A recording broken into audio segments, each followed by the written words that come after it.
চাওক অখিল গগৈ ডাঙৰীয়াই যাক আইডল হিচাপে মানে আৰু তেওঁলোক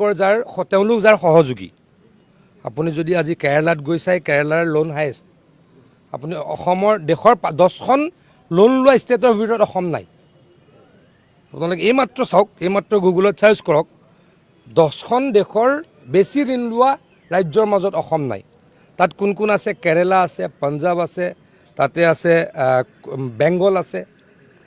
এই ৰাজ্যবিলাক আছে অসম তাৰ মাজত নাই অসম বহুত পিছুৱাই আছে লোন লোৱাটো নিয়মটো মই আপোনালোকক অকণমান যদি বেয়া নাপায় বুজাই কওঁ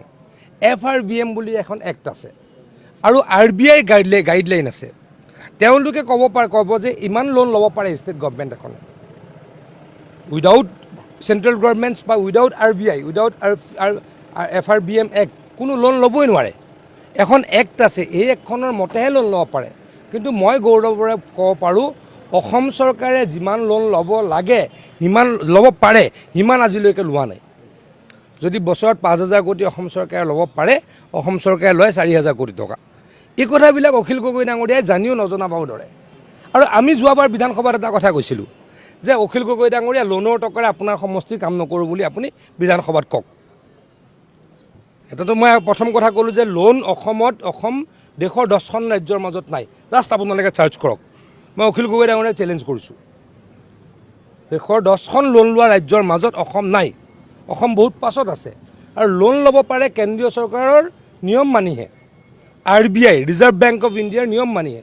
আৰু আকৌ কৈছোঁ মই দৃঢ়তাৰে কৈছোঁ অসম চৰকাৰে যিমান লোন ল'ব পাৰে তাতকৈ প্ৰত্যেক বছৰে লোন কম লৈ আছে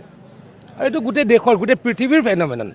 এইটো অকল অসমৰ নহয় তাৰ পাছতো আমি অখিল গগৈ ডাঙৰীয়াক ক'লোঁ আমি যিহেতু কেন্দ্ৰীয় চৰকাৰৰ অনুমোদিত লোন ল'ব পাৰোঁ মানে আণ্ডাৰ FRBM এক্ট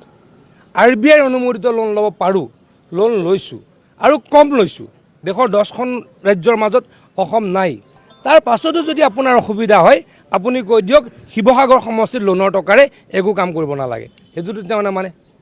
বিধানসভাত যেতিয়া কৈছোঁ নাই নহ'ব সেইটো কয় ডেভেলপমেণ্টৰ কাৰণেতো তেখেতে ডেইলি আমাক আৰ্জি পেছ কৰিয়ে থাকে ডেভেলপমেণ্টৰ কাৰণে কৈছোঁ ডেভেলপমেণ্টৰ কাৰণে তেখেতে আৰ্জি পেছ কৰিয়ে থাকে যদি কোনোবা বিধায়কে 10 লাখ টকা আনটাইড ফাণ্ড পায় তেখেতে 20 লাখ বিচাৰে যদি কোনোবা বিধায়কে ক'ৰবাত যদি 20 কোটি টকা ৰাস্তা পায় তেখেতেতো 25 কোটি বিচাৰে গতিকে তেখেতেতো এইটো কোৱা নাই যে মই এটা সত্য মানুহ মোক লোনৰ টকা নালাগে মোৰ সমষ্টিত লোনৰ টকাৰে কাম নকৰোঁ সেইটো কৈ দিলেই হ'ল হয়নে নহয় কওক সেইটো চিম্পুল কথা এটা তেওঁ ক'ব লোনৰ টকাৰে মোৰ সমষ্টিৰ কাম কৰক আৰু লোন আপোনালোকে নল'ব মেডিকেল কলেজখন দেখোন তেওঁৰ সমষ্টিত পাতিবলৈ তালফাল লগাই আছিল সেই মেডিকেল কলেজখনো নিদাৰ লোনৰে আমি কৰিছোঁ কিন্তু লোনৰ কথাটো মই আকৌ কৈছোঁ অসম দেশৰ 10খন ৰাজ্যৰ মাজত নাই